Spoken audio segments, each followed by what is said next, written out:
Procrastination is something that I engage with a little bit more than I would like. Over the last year, I have noticed that there are times where there's loads and loads of things going on, and I essentially just freeze and I feel overwhelmed and feel that I can't even take on any of the tasks. Naturally, this is far from optimal, so I wanted to look into why this is happening and what I could do about it.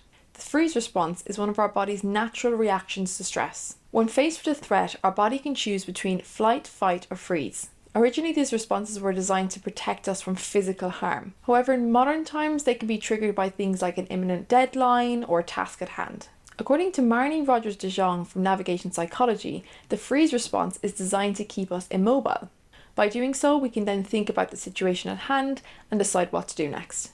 So it seems that our brains can't actually distinguish between a hungry tiger and a daunting project. Both essentially can send us into a state of paralysis. But what's actually happening in our brains when we do freeze? When we encounter a threat, the brain's amygdala, which is the fear center of the brain, sends a distress signal to the hypothalamus. This then causes stress hormones such as adrenaline and cortisol to be released. So in a fight or flight response, these hormones prepare us for action.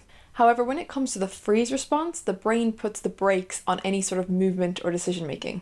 It's thought to be a survival mechanism, like an animal playing dead when it's in front of a predator. But what it also means is that our prefrontal cortex, which is the brain's rational decision making area, gets suppressed, and therefore we won't really think clearly. A lot of people get mixed up between procrastination and laziness, but procrastination actually stems from the freeze response. Here's just a few reasons why we might procrastinate. Number 1, fear of failure. Research from the University of Calgary showed that fear of failure is linked to low self-esteem. This then can result in avoidance behaviours such as procrastination. Number 2, overwhelm. For some, the task can just be so big we just don't know where to start, and I definitely resonate with this. According to research from Dr. Fuchsia Sirois from Durham University, the coping mechanisms in our brain actually get depleted when we're in stressful environments. Number 3, perfectionism. A study from the University of Sheffield showed that perfectionism is linked with procrastination due to the fear of making mistakes. Now, if you've watched any of my other videos, you will know that I like to put a positive spin if I'm talking about anything somewhat negative.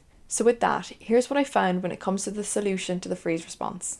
Number 1, break it down. Unfortunately, this time around, I don't mean break into dance, but when it does come to a task, it's really good to break down the one big task into smaller components. Then it's really important that you focus on one part at a time. An example I can give you here is actually me filming this video. Instead of me focusing on everything I have to do, such as set up the equipment, film, editing, promotion, etc., I simply just focus on one activity at a time, in this case, filming. Jordan Peterson actually spoke about one of his therapy clients he had that was essentially in a complete permanent state of freeze or procrastination. This client struggled to essentially get out of bed and do anything. He then goes on to explain that when he gave this client the task of cleaning his room, it was simply too big. He then broke it down even more to just hoovering his room, but the client still found this too daunting. So Jordan decided to break it down even more and give the client the task of simply bringing the hoover into his bedroom. This might be a severe case, but it's really good food for thought when it comes to procrastination and understanding how we can get out of it. Number 2, set a timer. Using methods like the Pomodoro Technique can be really effective. This is essentially where you work for say 25 minutes and then you take a break for 5. Doing so means you can then focus on the smaller segments instead of looking at the whole task as one thing to do. Number 3, visualize success. Studies show that visualizing the completed task successfully can actually boost your motivation and reduce procrastination. So just take a few moments to think about what it would actually look like if you were to complete this task successfully. Number 4, be kind to yourself. I'd be lying to you if I said I had this one in the bag, because to be honest, I'm very prone to just letting my inner critic come out and essentially scrutinize work, get annoyed if I don't start things straight away, so I've got a lot of work to do with this one.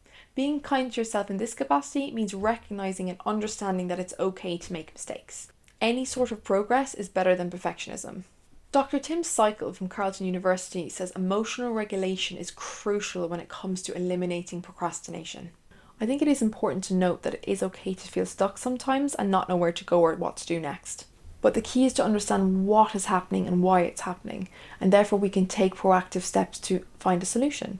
If you did enjoy this video and find it helpful, please feel free to give it a thumbs up, comment below and subscribe. Other than that, I'll see you in the next video.